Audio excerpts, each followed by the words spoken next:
All right, continuing. Acts chapter 11, verses 19. Pretty much we can go to the end.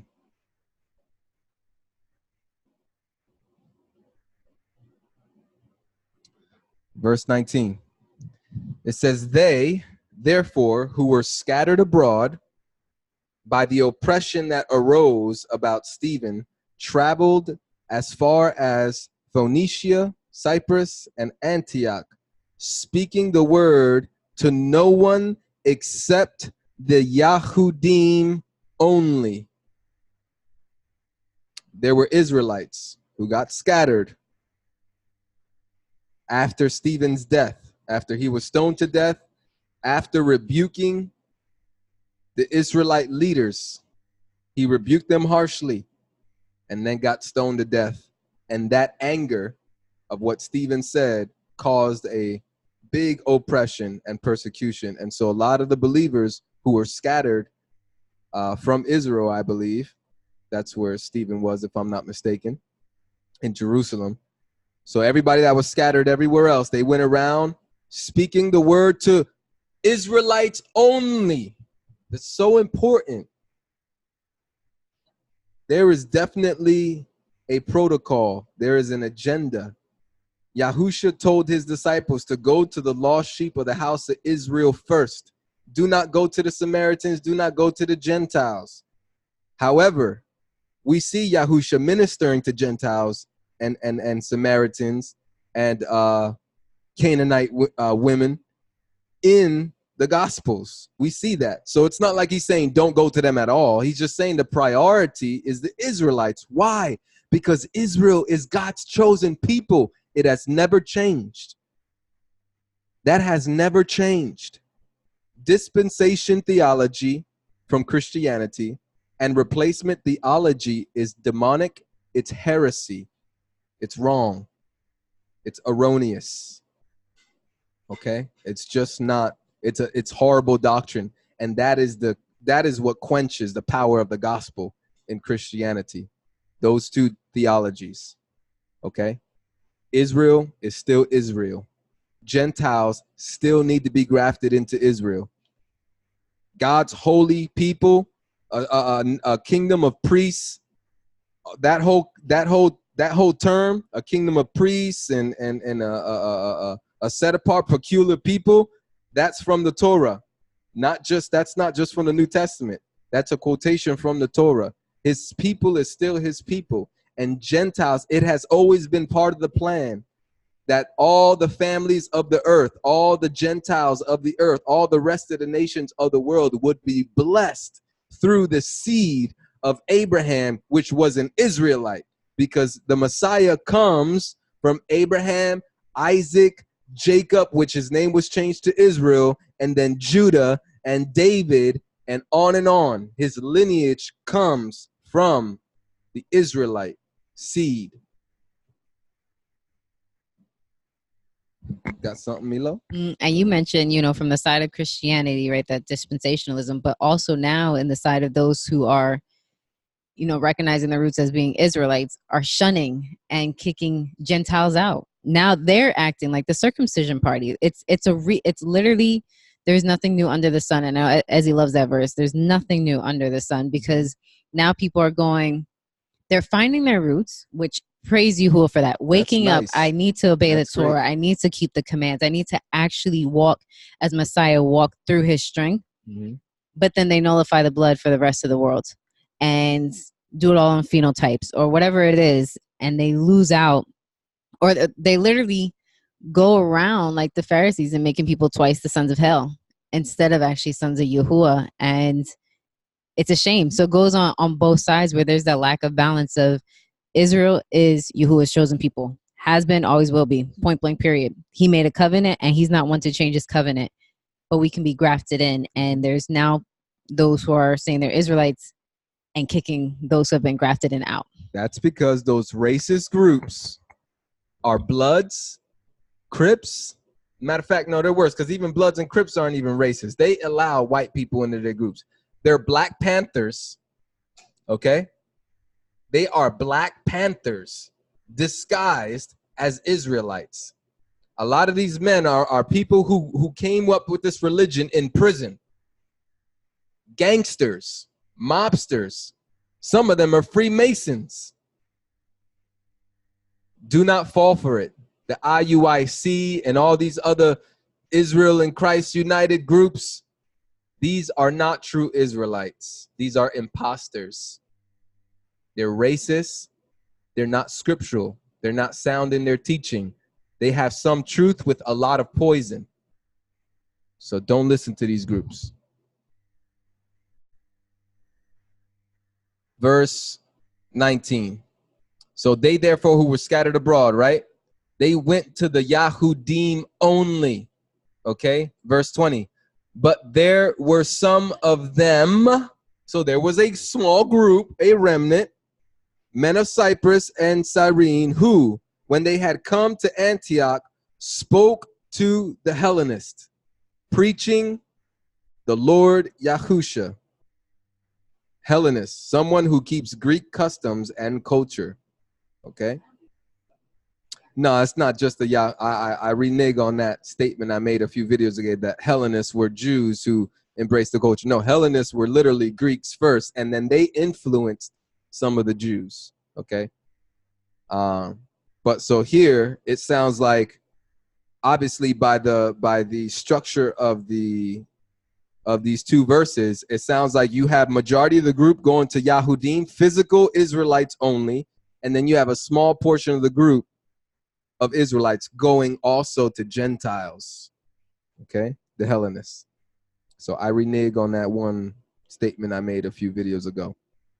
Verse 21, the hand of Yahuwah was with them, and a great number believed and turned to Yahuwah. Okay. They turned to Yahusha. I'm sure we could find scriptures in the New Testament where people are turning to Yahusha, the Messiah. So how do you turn to Yahusha and Yahuwah? Because they're one. Can't help it. Verse 22, the report concerning them came to the ears of the assembly which was in Yerushalayim. The assembly in Yerushalayim was predominantly Israelites that believed in the Messiah. Okay, they sent out Barnabas to go as far as Antioch, who when he had come and had seen the grace of God was glad. He exhorted them all. What's the grace of God? The fact that he would fall upon Gentiles just like he did upon us Israelites. That is the grace of God that they're talking about. So he got to see it. He saw the grace of God. Wow, here are Gentiles whose hearts are now sensitive to Yah's word. They want to learn more about the word. They want to learn more about the scriptures. They want to learn more about the law. They want to conform their life to Yahuwah and Yahusha. So these Israelites were glad. He exhorted them all that with purpose of heart they should remain near to the Lord. Remain near to Yahuwah. Remain near to Yahusha. Cling to him. For he was a good man and full of the set apart spirit. Okay. Barnabas, I believe they're talking about Barnabas. For he was a good man and full of the set apart spirit and of faith, and many people were added to the Lord. Barnabas went out to Tarsus to look for Shaul, Paul. When he had found him, he brought him to Antioch. For a whole year they were gathered together with the assembly and taught many people. The disciples were first called, here's where you're going to see the word Christians in most of your translations, okay? In the Greek text, it says Christianos, all right? But here's my theory about this, and unfortunately, it's theory because we don't have Hebrew New Testament manuscripts to disprove, to confirm this. So right now, it's a theory. It's a conspiracy, but I believe I have reason to believe it, and I'm going to show you. John chapter 1. I believe it's in the 40s.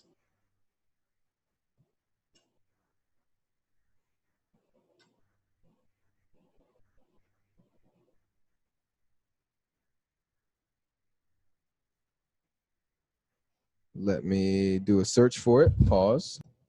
Okay, here we go. John chapter 1, verse. I'm going to start at 39.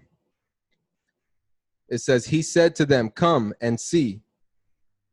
Talking about Yahusha. Yahusha said, come and see. They came and saw where he was staying, and they stayed with him that day. It was about the 10th hour. One of the two who heard John and followed him was Andrew, Simon Peter's brother. He first found his own brother Simon and said to him, quote, we have found the Messiah. And then in parentheses, it says, which is being interpreted the Christ. Messiah is Hebrew and Christ is Greek. And according to our Greek dictionaries, they say both mean the anointed one. But here's the thing. It's not just Hebrew. In verse 41, if we zoom in on this and get our Strong's Concordance out,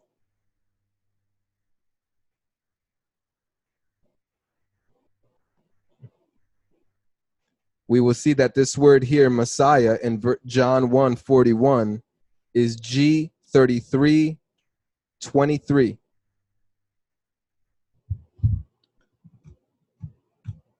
And I will show it on the screen for you. So you don't think that I am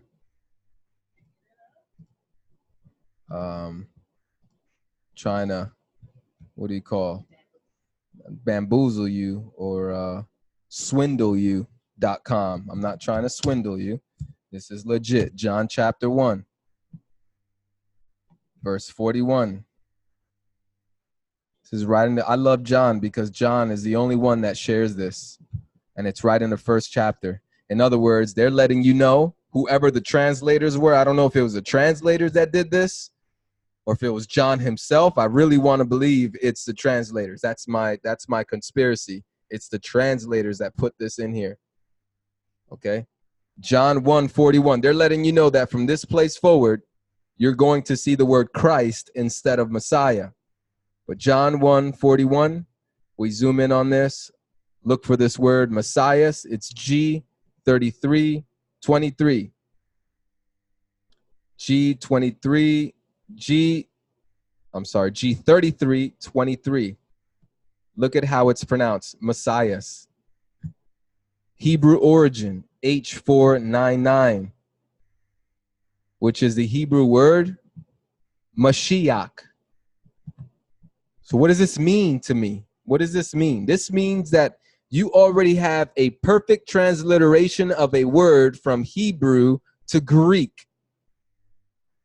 Why would they choose a synonym to predominantly replace a perfect transliteration?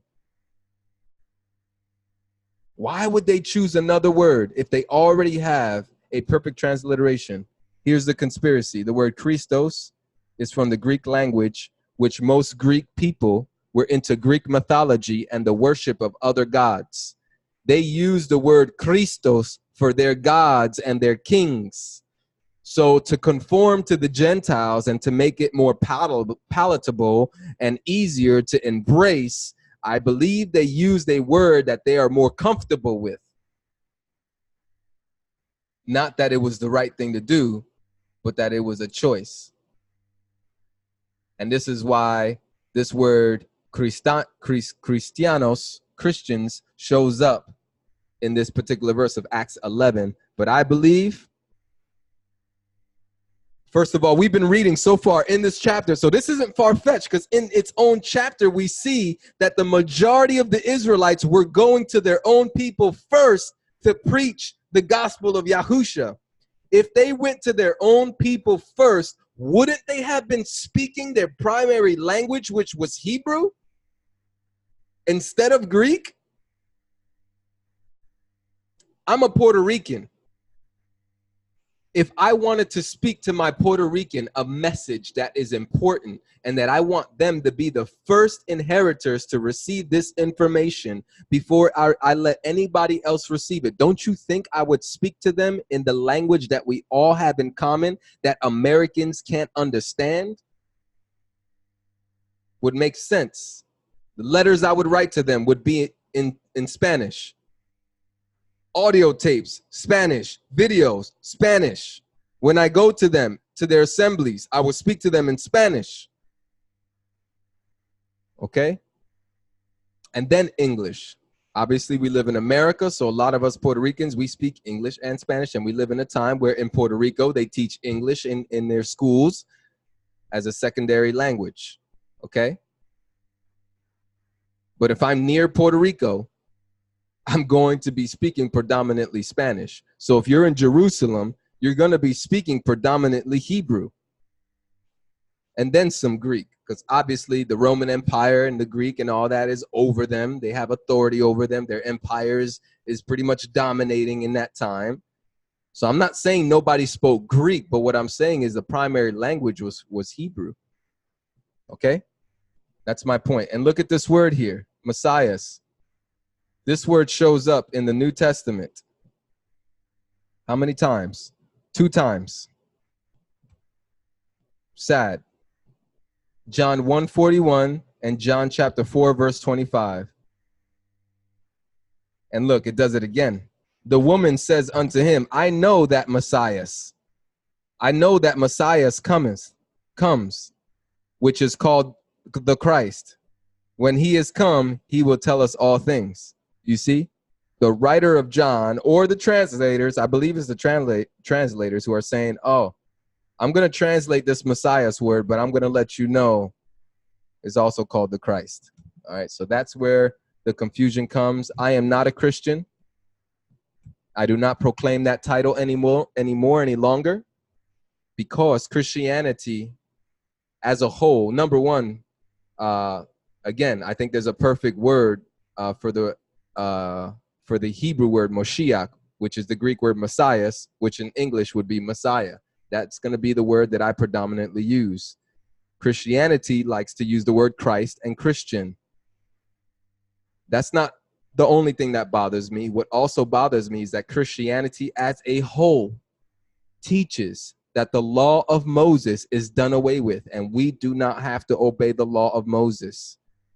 They dismiss the true name of the Father and the Son.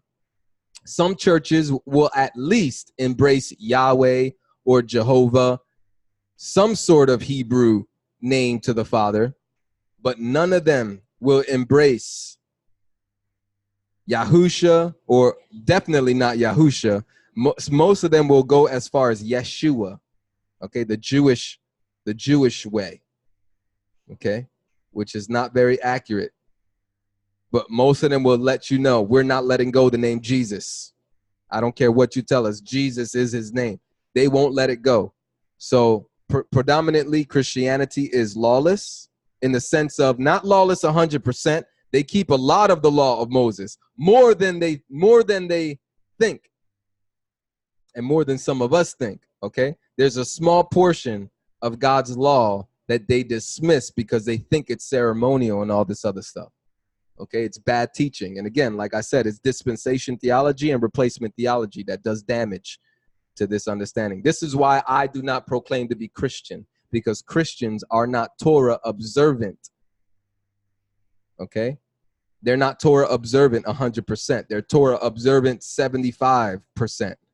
And that's not enough. You got to embrace the whole book. It's not separated. It's not broken apart. Okay. And that's pretty much it. And yeah, my wife just said another reason is Christianity, for the most part, embraces a lot of pagan ways. Now, there's some Christians rising up nowadays. They're rising up against Christmas and Easter. There are people who claim to be Christians that understand the pagan roots to these holidays, and they don't celebrate them. Okay, but for the most part, Christianity is all about Easter, which comes from Ishtar, a pagan god of fertility. There's bunnies and eggs, bunnies and eggs. Bunnies don't lay eggs. Okay, that's a sexual thing.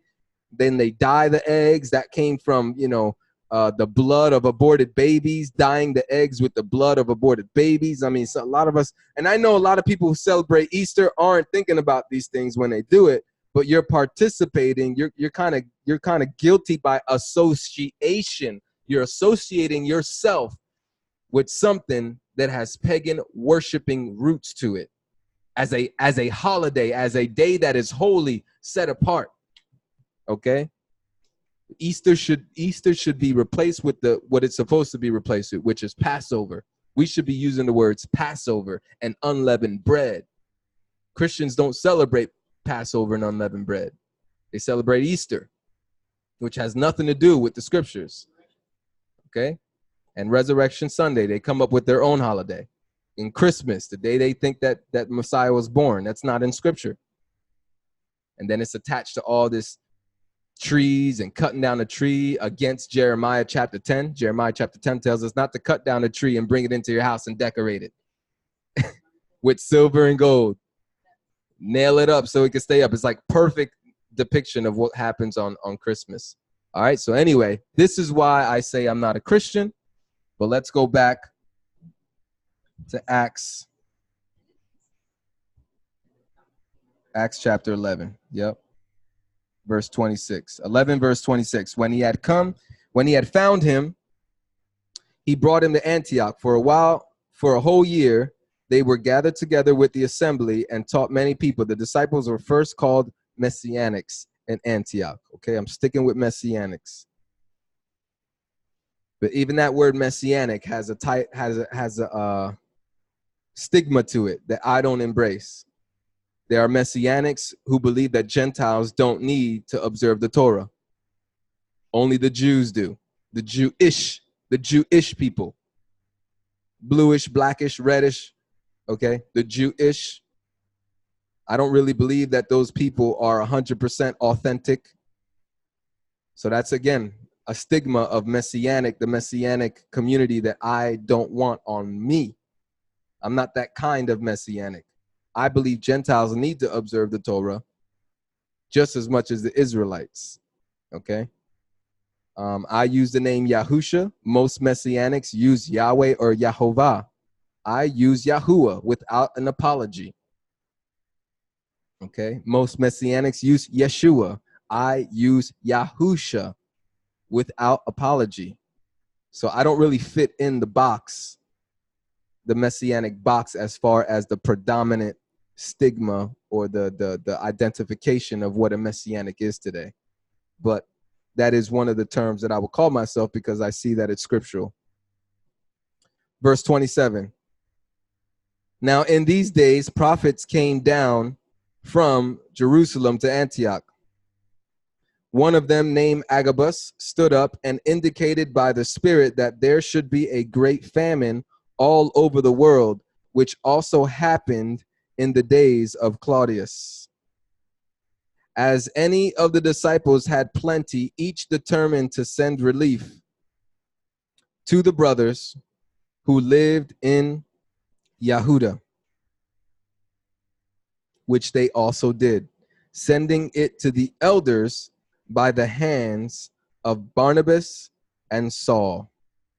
Shaul, okay? So organic helping, each person was helping out, each person helping out. It wasn't something, nobody's preaching tithes.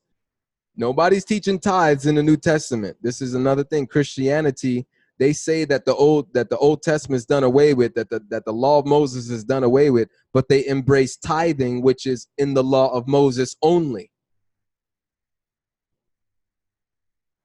Christianity says the law of Moses has been done away with, nailed to the cross, but they embrace tithing, which is only found in the law of Moses alone. Doesn't make sense. This isn't about tithing here. This is about each individual person giving freely from their heart what Yahuwah is telling them to give to help out other brothers and sisters, other assemblies, okay? And they had people who transported those finances. They had the people who are actually mobile, the evangelists, the messengers who travel to send that money, okay? Nowadays, we can send it in many other ways. We don't need to send somebody to send the money. We got PayPal, we got Facebook, we got, what is it, Zelle or something like that? Banks got apps now. There's all kinds of apps. We got Western Union, Walmart's let you send money. There's all kinds of ways we can send money, okay? There's no excuse. You don't need to force tithing, and you don't need to give your money into the hands of an actual person to send the money off. There's other ways to do it. But anyway, let's be givers. Let's give joyfully from our heart, brothers who are in need, okay? I hope you guys enjoyed this little study. Have a great rest of the day. Shalom.